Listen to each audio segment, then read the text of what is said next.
So much squash and pumpkins. Onions, peppers, cucumbers, the works. Alright you guys, let's go harvest all this food.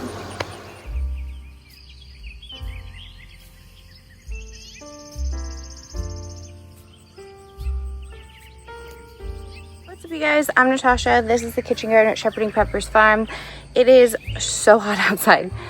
Today we are going to be harvesting from the garden. We're going to be doing a big harvest because over this next week I have to do some serious gardening overhaul. I've been working on the landscaping around the pool, which has been great. It's been a lot of manual labor, but it's been really enjoyable to design it and see it come to life and use the plants that I've been growing, the perennials for years, and work it all into place. It's not done, but when it is, I will have an awesome video for you guys on that. Seth is working on the fencing right now, and I do want to do some designing around the border of the fence once it's complete. If you are new to the channel, I don't know if I said this, ADHD, hi. If you're new to the channel, I'm Natasha. We are gardening here in Growing Zone 8B, Horry County, South Carolina. We're about 5 miles from the ocean, Myrtle Beach, and it's summer and it's hot, and we grow a lot of food. We have a homestead here. We've got about 3.5 acres, animals, pasture, and this garden is all grown by me. We have 18 of these 24 feet long, 3 feet wide gardening beds. And I love the garden. I love sharing the homesteading life with you guys, and my family is often involved in things. So if you're new to the channel, welcome. If you are a returning viewer, I love you. Welcome back. I'm so glad you're here. Today is just a massive harvesting day, mixed in with a little bit of garden tour because the focus is the harvest. So I have a wheelbarrow, I have gloves, I've got all that good stuff. I'll be talking about what it is that I'm harvesting, and over the next week, which awesome timing by the way, it's supposed to be 112 degrees this week. 112 degrees. Holy smokes. I just can't even imagine. So I'm going to be out here bright and early in the morning trying to do a garden swap out. Get out all the plants that are bad, propagate some good tomatoes, deal with the insects a little bit, all of that good stuff. So let's get into it. All right, the first bed that we are going to discuss, this is a squash bed. And right in through here, this is a red curry squash. It has 2 leaf-footed bugs on it. Getting the garden cleared out will really help with all of the bugs and things like that. They're all over the place. So instead of just smushing all of them, we're going to focus on what we have going on right now. But this is a red curry squash. This is ready. This is fully ripe. We're going to go ahead and take this. This is a really lovely squash. It makes for, it's small, you know, so you're not going to get as much. You do want to rotate your pumpkins. If you don't, they can get wet spots like that. So you can see there's a little bit on the other side. There's another red curry in there. We'll grab that when we get to the other side.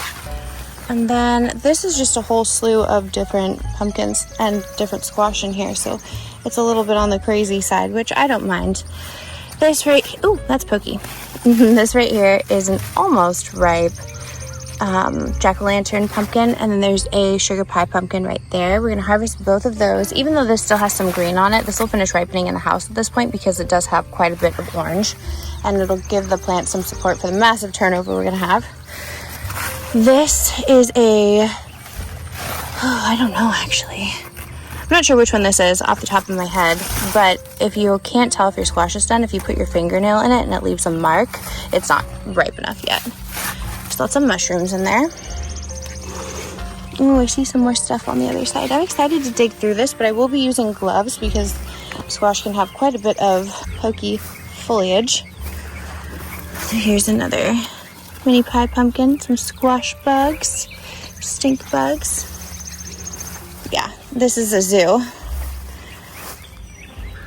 Lots of turnover that's going to be happening. This garden needs a whole workout. So this right here is that red curry squash. This is a smaller one, but it's really tender. It's really delicious, and it grows pretty quickly. You can grow a lot of them if you struggle with vine borers. This is a good one. This is a Connecticut sugar pie pumpkin.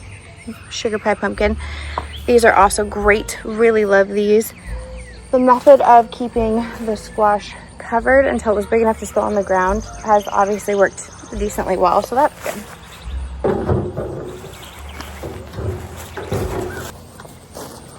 I'm wearing pants for this adventure. I like dresses in the garden because it's loose and flowy and it's just comfortable. but there's been snakes recently, and I killed a black widow yesterday. So I'm just not in the mood to take any chances. So I've got jeans on and work boots today. I have the work boots on all the time, but still, I've got some really funky tan lines because I'm typically in like shorts. It's wild. But I'm gonna go through and I'm gonna pull what squash I can. It's kind of a zoo in there, so I'm not gonna be able to give you guys the close-ups, but you can watch and then I'll bring them over for you to see.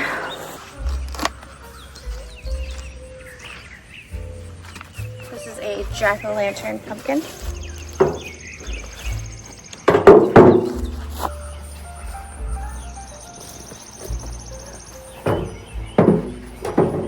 Now this is a bit of a zoo because the squash have all spilled onto the ground. You can see why I wouldn't want to risk not having boots or coverage on in through this area given how dense it is.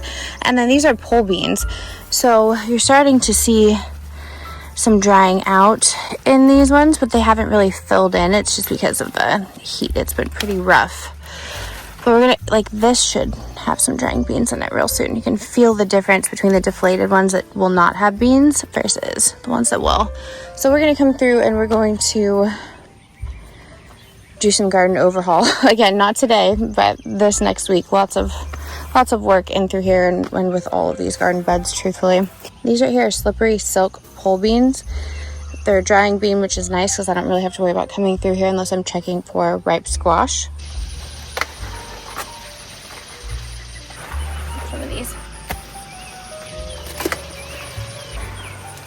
Hello, Dolly.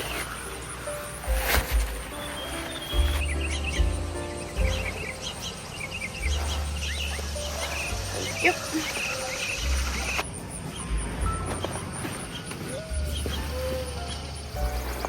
We may need a second wheelbarrow today. Let's keep and complain about that. That's awesome.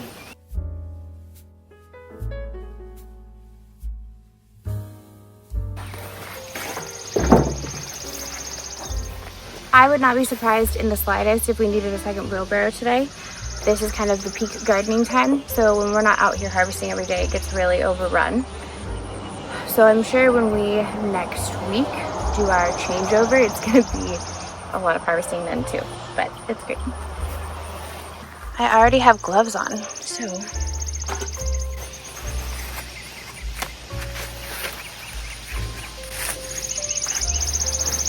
death to you.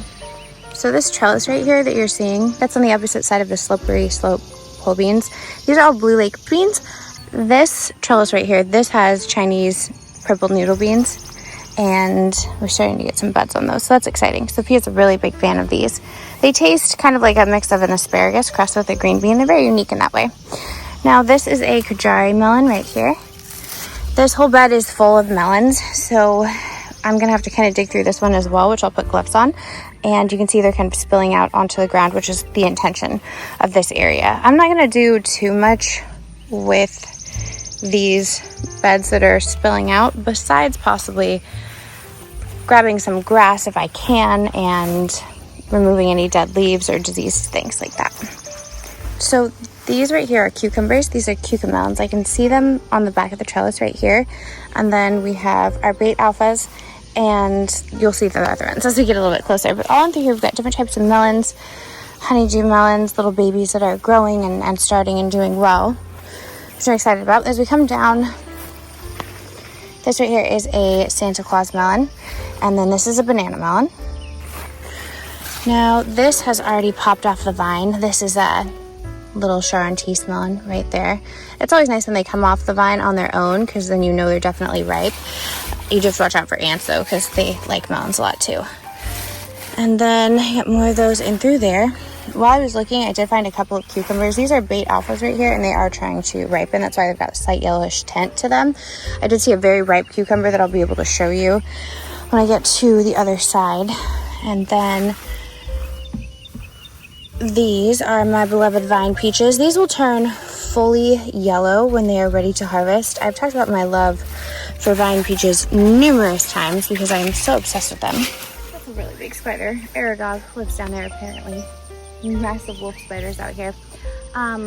But vine peaches are great because they're an apple substitute. We have 2 apple trees on our property.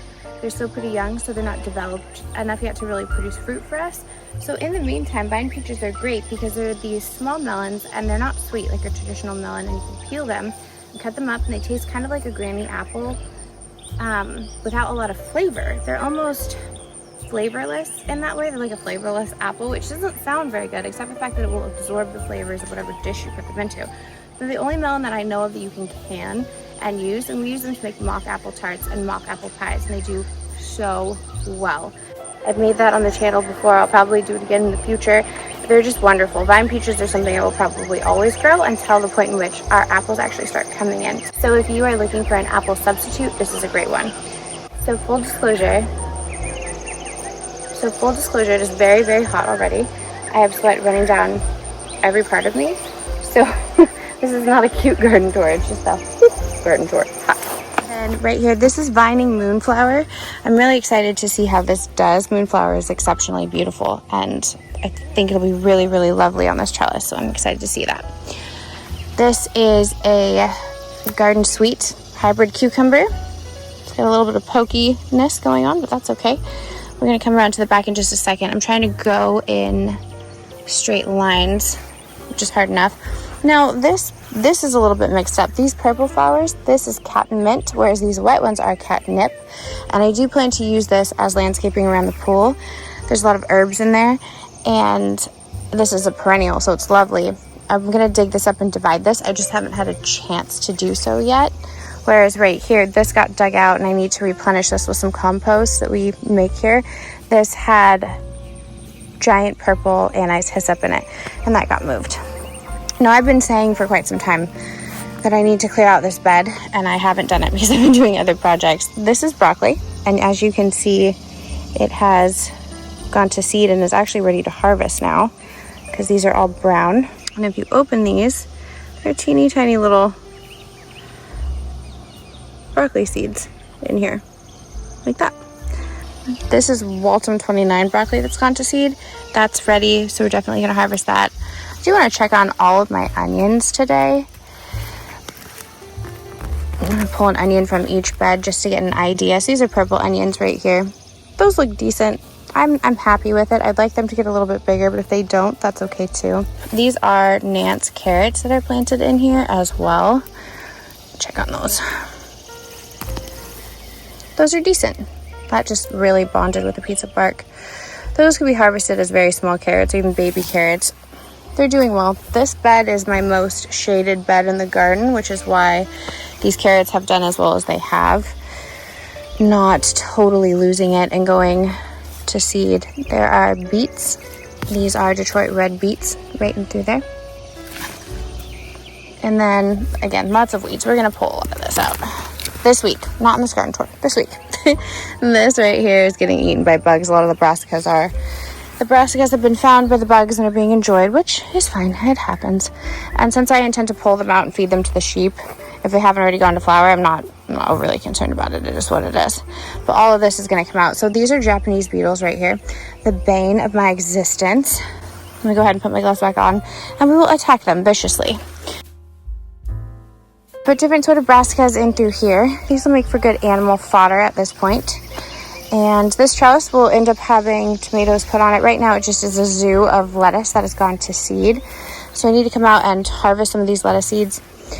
These are a little bit damp from the morning dew, so you're not really going to see them as well, but once it dries, maybe we'll circle back to it in about 5 minutes. When this 95-degree heat has dried them out, we'll come back to that, hopefully. Oh my gosh. Nature in its finest. These are all leaf-footed nymph bugs. They are at least attacking my... Can you see them? Is it focused on it? They are at least attacking my catnip, which I don't need a ton of, so that's good. That was very satisfying.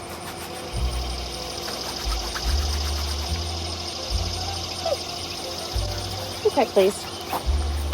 Here. Again, I'll probably do more harvesting of this bed when we clear things out, but I wanted to check and see what was going on with these things.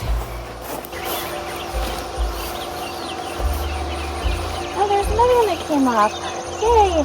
Melons! I'm excited.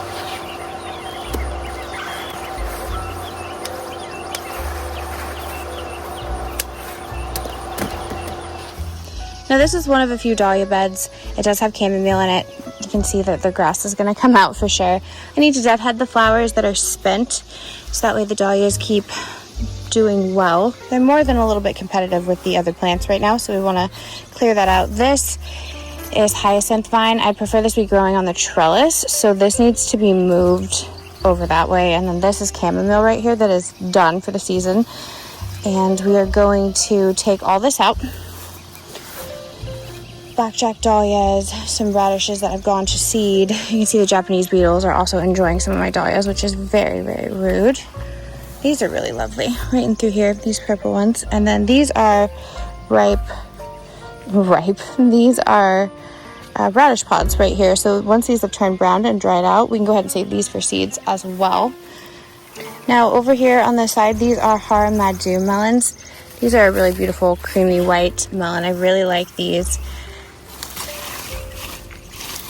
This is calendula, or was calendula, and it's given up. Calendula does a lot better in cooler weather rather than warm weather, and that's fine. We'll do more of it in the fall and it'll do great then. Over here you can see we've got more Haramadu melons, and like that's a melon right there. Some other ones that are mixed in through here. They're all kind of just sharing space at the moment. Here's a really good example. This is a Haramadu. These are a more personalized sized melon. I like to harvest them when I can kind of mess with the vines and then they just pop off. This is another Garden Sweet hybrid cucumber. When cucumbers get lighter in color or start to yellow, they're trying to ripen. So they have higher odds of being bitter when that occurs.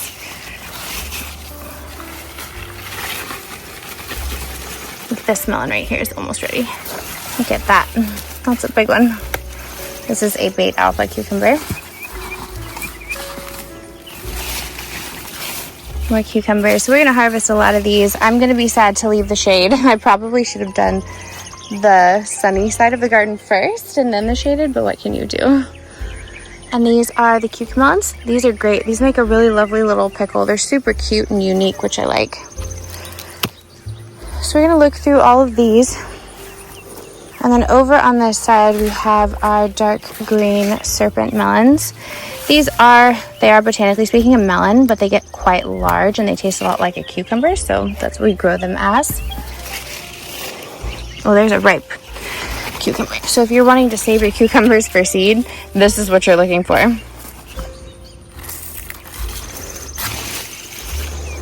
These are Tokyo greens in through here. And then as we come down, no, those are jimbais, and these are Tokyo green cucumbers. So I'm gonna want to separate these out so I don't get them mixed up.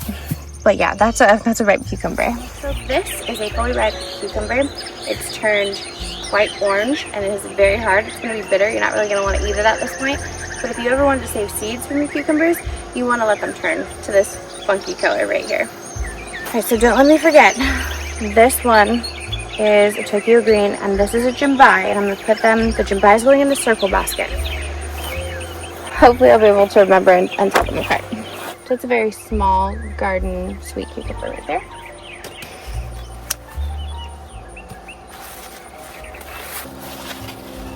This year's garden is the garden of neglect, which is okay. Sometimes that happens. It just shows that the garden will produce, even if you can't be as involved in it as you like. Some seasons of your life you're going to be able to devote a lot of time to the garden, and other seasons you're not, and that's okay. It's still producing a ton of food. Maybe it isn't as beautiful as I'd like it to be, from the sense of I wish there wasn't disease and pests and things like that, but I'm still incredibly grateful for the harvest that we get. And it's still pretty amazing, if you ask me, that we're growing all of this food ourselves. Ow! I just got bit by a mosquito or a fly or something, because I'm covered in sweat and they go towards the water. It's probably a horsefly. That stung, that jerk. Ugh. No joke, I will be out here at like 5 in the morning. first light, I'm going to be out here if I have to get this garden cleared out. Even doing all the landscaping, like laying down the rock and the mulch and the turf and all of the things, and digging up the plants and moving them, doing all that stuff, I've been so exhausted by the end of the day from being outside in the heat that I'm like unconscious by the end of the day. I can't form a well-regulated thought. I'm just over it. But hard work is good for the body. It's good for the soul. But not, too hard to work. Balance is the key to everything. Balance and good food. I just have these little balls of sweat running down my back, and it tickles. Very often I'm like, oh my gosh, stop. It just tickles me.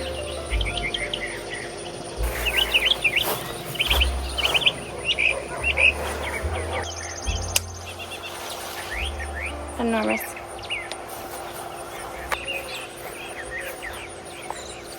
Enormous piece of fish. Enormous. I just did a mountain too. I will jokingly tell my family that my spirit animal is a lizard because I just want to lay in the sun on a rock all day. What are you gonna do? I know most people are like, my spirit animal is something cool, like a tiger, or a leopard, or a jaguar, or I guess it's all big cats, or a wolf, or something like that. And I'm like, yeah, mine's a lizard. Like, I would just lay on a rock in the sun all day. What is this?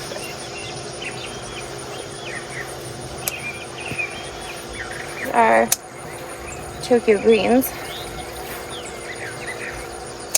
And I'm going to put these in the other basket with the other Tokyo greens, which I believe was the circle basket. Rude. We have so many cucumbers in the house right now that, okay, not a bug, just sweat.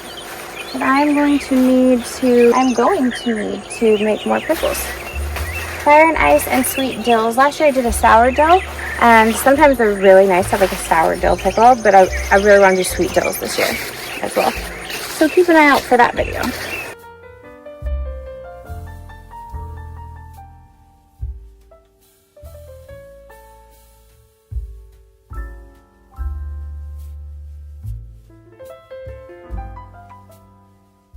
Alright, so over here, this is the next row we're going to be doing, and this is the back side of the slippery slope pole beans. This vine that you're seeing right here, this is sweet potatoes, and there's a lot of them in throughout this bed mixed in with our tomatillos. And then there's a random squash or two, because that's how it works when you've gardened in a space for a long period of time. You are bound to get volunteers. Volunteer plants are typically stronger and more resilient, so have a tendency to let them grow. These are Rio Grande tomatillos is what we have, and they're not really ripe, but that's okay. You can kind of feel them and tell. The sweet potatoes are kind of spilling out onto the bed at this point, so we'll want to kind of wrangle them back this way. And then this is kale that has gone to seed. You can see that some of the pods are dry and ready. This is just nature growing in the garden bed, like I planted it there, which I didn't. Over here, oh, okay, let me back up. On this trellis right here, these are Blau-Hild beans. Blau-Hild beans are lovely. They are some of my favorites. They're these really beautiful purple pole bean. When they're small, like this, you can eat them as a regular green bean because the strings are not really present. And they taste like a green bean, but at the same time, it's a different type of green bean. I don't know, it's just better. Let's see, let me can describe it. And I've grown these in the garden for years. I typically do it on that front arch trellis, but I decided to switch it up because I'm like that. But you can also leave these to become a drying bean, and they have this really creamy white bean that you can grow in there, and those are awesome too. So absolutely recommend the Blau-Hild beans. I love them. They're great. The more we walk around the garden, the more I want to get to work and get this stuff cleared out. So it's good. It's hard. It's hard for me, at least, to stop in the middle of a project and then come back to it. It's part of my ADHD because I am so naturally like that I will jump around to 17 different projects all at once and make a mess. So I have to almost hyper focus on what I'm doing. But when I stop focusing on it, then I have a really hard time coming back to it. So there's this pole for me to finish the pool landscaping and then come do all the garden work. But I keep saying I'm going to do the garden work and then I don't end up getting out here. So I feel like I'm just lying to you guys, because last garden tour I was like, oh, we're going to do all this stuff. We didn't do all the stuff. I did something else. So, you know, it is what it is. Be patient with me. Be gentle with me, as I am not gentle with myself. These are more Blau-Hild pole beans all along this trellis. I just, instead of doing one arch, I did an arch and then an entire row because I really love them. They're really, really great. So those are all Blau-Hild pole beans. And then these are ground cherries. Ground cherries volunteer in the garden every year because of the fact that I planted them once and they just keep coming back. Now I will say part of that reason is because 99.9% of the time I let them drop to the ground before I harvest them. That's beautiful. Most of the time I just let them drop to the ground though before I harvest them. And that is partially why we get so many volunteers. The other part is we've got birds that make nests in the garden. I think there's one right there, and I showed you baby birds in a nest earlier this season. So now you can also take these inside and they will ripen, but you want to leave them in the husks. They also ripen best in heat. So if you can put them in a garage and that will help them ripen quicker. That's what I do with our tomatoes. I've had video requests for what we do with our harvest when I bring it all inside, like how we store it and put it away, and I have to edit that footage. But sometimes I feel like it's not very interesting because a lot of it is me washing the vegetables and then wrapping them up in something to store them, or trying to put them away somewhere, and then because I try to use them fresh throughout the week and then can and process anything that I have extra of. So if that is something you're interested in, let me know. But if it's not, that's okay too. I don't want to bore you guys with just like me washing vegetables and then putting them up. So it's up to you. If you want to see footage like that, let me know. If you don't, that's fine too. Just tell me where you're at with that. But yeah, I've had a handful of requests like that, so just in the comments, let me know what your thoughts are on that. All right, let's continue. Oh, that actually kind of distracted me. My thought process was that's how I store tomatoes. If I pull them green, tomatoes ripen in heat. So if you pull your green tomatoes and you set them in a windowsill, that's great. But if you have a garage that's hot and humid, you can stick them in the garage and they're going to ripen 10 million times faster than they would if you put them in your house. Because typically in the summer, your garage is going to be hotter than the inside of your house. Whatever area you have the most warmth with, that's where you want to put your tomatoes. They'll ripen quicker that way. Now my daughter did mow in here, and as such we had some watermelon casualties. For example, right here. It's normal when you have teenagers that this is a hard area to mow too, given the fact that there are melons all over the place. So this right here is a Clay County watermelon, and this is Charleston Gray. Now these are Schwarzenbeeren berries. This is a type of garden huckleberry.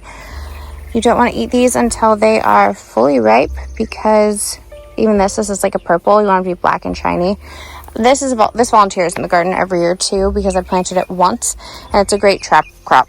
It just works well that way. This is tall plume celosia, which is really lovely. We're going to go ahead and harvest this. You can use this for edible flowers. You can use this for food coloring, or it's beautiful. You can grow it for its loveliness and have flowers in your house.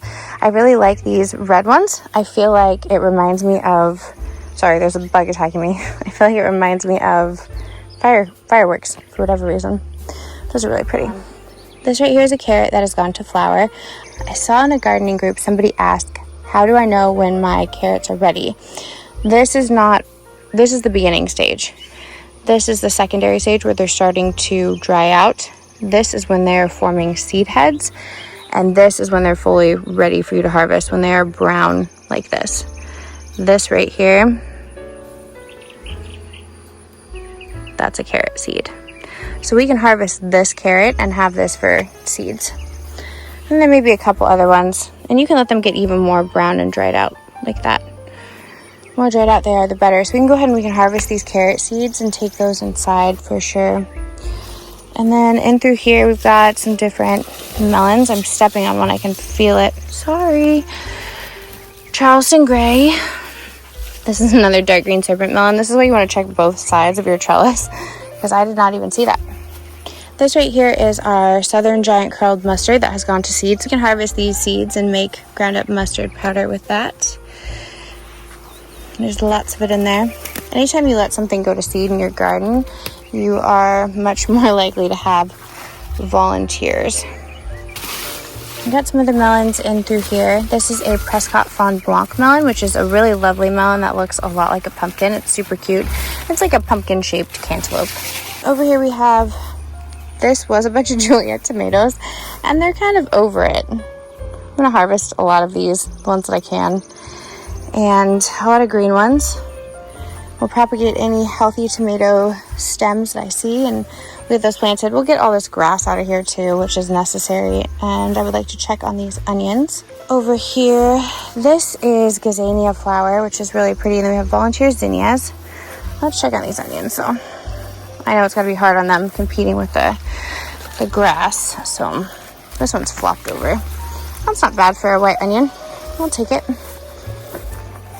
But getting a lot of this cleaned out, we'll probably see a lot more of a harvest.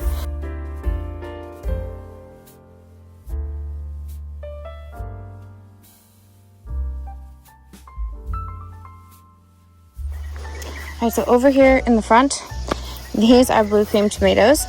These are great. These are really good. My one daughter who doesn't care for tomatoes, she likes these. So we're going to go ahead and we're going to harvest those. One of the things I'm going to be doing this week is pulling out the green beans. I'll harvest the rest of them and pull them out. That'll be good, for sure. And then over in through here, these were Grandiero tomatoes, and they're pretty much done. This is marjoram. Right here and right here. Marjoram is an annual herb, so you want to grow enough of it. If you're trying to put it up in your pantry, you want to grow enough of it for the growing season, which this is clearly not, but next year we'll do a better job of that. This is popolo, which is a wonderful substitute for cilantro. Got this from Baker Creek. I'm really excited about it. It tastes a lot like cilantro. It's really excellent. So over here, this is our hybrid melon that I was talking to you about, the one that we grew on accident last year that I saved the seeds from. It does look identical to what we had last year. It'd be great to be able to stabilize this and enjoy it. Hybrids take a while to do that though, so I'm not gonna get my hopes too high up. This is my melon test. Shake it, and if it comes off, then it's ready. Hopefully that works out. I'm excited to see it.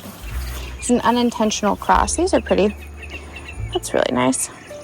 Most of this is lime basil. A lot of this is gonna get harvested because of the fact that we're doing the garden turnover. So tons of lime basil in through here.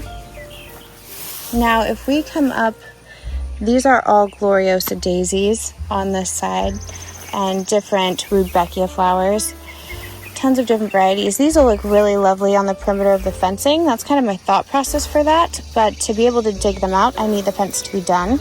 And I'd also like the inspector to come out for the fence too, so that way I know that we've covered all of our bases and there's not any other work or adjustments that need to be done, because I don't want to transplant flowers and then have them be stepped on or have other issues like that. But I think it'd be great to have all of these flowers lining the fence. I think that'd be so beautiful. And then in through here we also have potatoes that are being overcrowded, so it'll be good to get that out. And this has become these are the things I'm moving toward. I can back up this side so I can show you. And then over here, this is another volunteer ground cherry. And then this is Seth's corn. You can see the ground cherries are kind of competing with the corn. It was a fun experiment to see how it would do in here together. You can see with all these. Tons of ground cherries that are ready to be harvested. See? Beautiful. So we'll oh my gosh, look at that. A treasure trove. So we're gonna go ahead and we're gonna harvest those. And the corn looks great. This is our first year doing the corn in here. Typically we would do it over there, but they ran over it when they were doing the pool, so we just threw some in here. This is our loofah trellis. I love loofahs. We grow them every year as a replacement for our sponges, so I don't buy sponges. And they're awesome.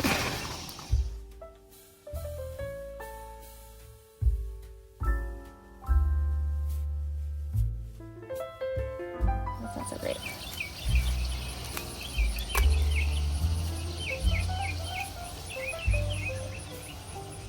Whoa. Are you a widow? Stop. I don't like that. You're definitely a widow. Crap. Now I'm all freaked out. Okay, as long as I don't mess with her nest, we should be fine. I really don't like that though. I should go grab my gloves.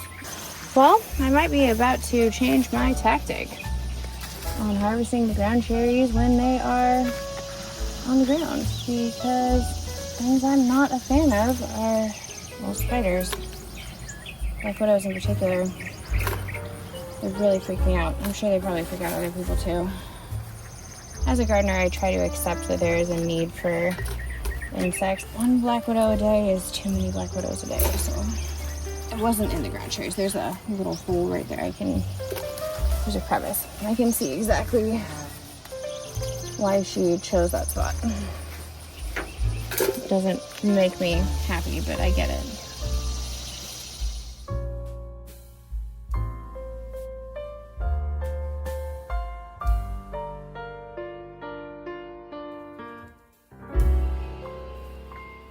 I'm actually going to try to finish this garden tour and then I'll harvest things and we'll get through as much as I can.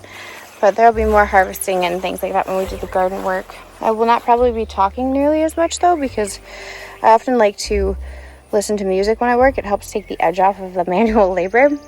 Can't really do that when I film while I work. But now over in through here we've got more pumpkins. I saw one a second ago, but I think I'm all freaked out from the black widow spider. So, oh, there it is.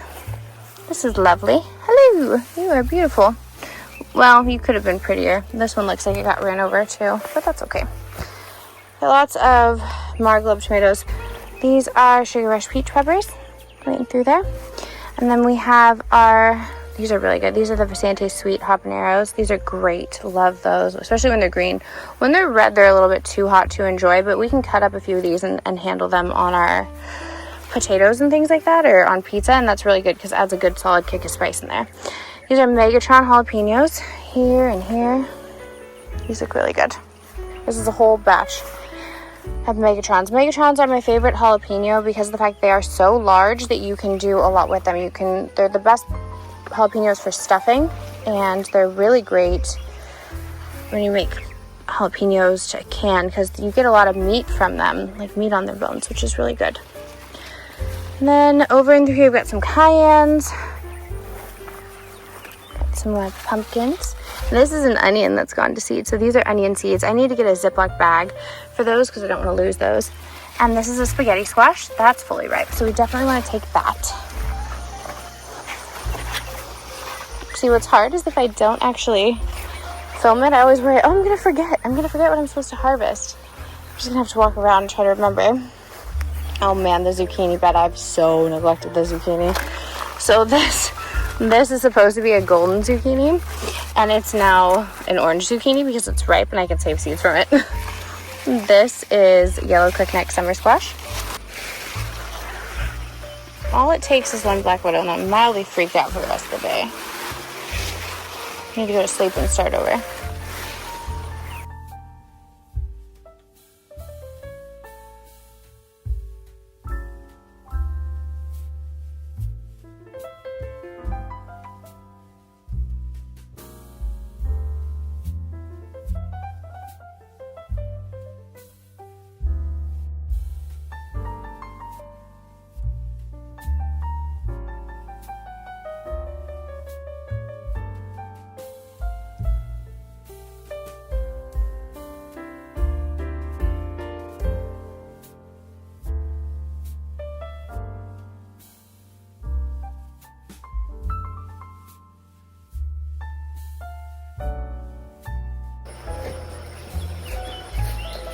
So, delicata, this is a fully ripe brown zucchini, and then this is a ripe golden zucchini. This is my mystery pepper section in through here. There's a bunch of different peppers that we have growing over in through here. These are pumpkin peppers, I'm pretty sure. Now, this is my section of banana peppers. And then we have pumpkin peppers all in through here. We come down, these are guajillos, and then there is a couple of poblanos. This is a volunteer banana melon. We had a melon that exploded over here. Now this is an all-for-one pumpkin that my daughter saw, and she was like, Mom, look at this pumpkin. And I was like, sweetie, no, you shouldn't have harvested this. This wasn't actually ready. These turn a really vibrant pink and white checkered colored mixed pattern. Like, you'll have these white spots, but all this would be pink. So she felt a little bad, and I was like, don't worry about it, it's okay. it happens. But that needs to ripen as well. And through here, we've got a bunch of different cherry tomatoes. Most of these are, gone with you. Most of these are sun gold, so you can see we've got lots of ripe fruit in here that needs to be harvested. These are beans, Blue Lake bush beans. More cucamelons. This section volunteered from dropped cucamelons from last year. Royosa daisies and borage. This is another one of my favorite garden tools. Like I get asked about the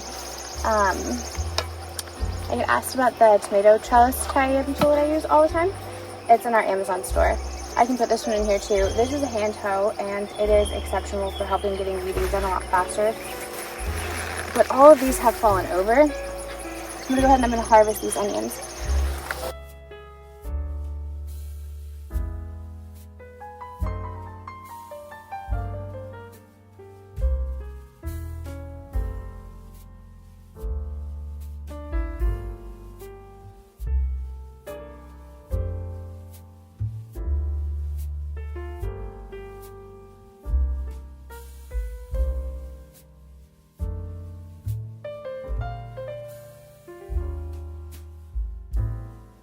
My phone just turned off because of heat, so I moved you guys to the shade. Whoa, hi Mr. Lizard. He is on our maypop, our passion fruit. This is native to our area. It grows here all on its own. And then this is perennial spinach right here, Malabar red spinach. The berries don't taste like much, but they do form little berries. So these are all Capia sweet peppers in through here. These all need to be harvested. That is volunteer catmint. It just takes over everything. All of these bush beans are going to come out. These are mammoth peppers, Spanish mammoth peppers, right in through here. And then these are tortillero peppers. And a little section of our Wonder Bells.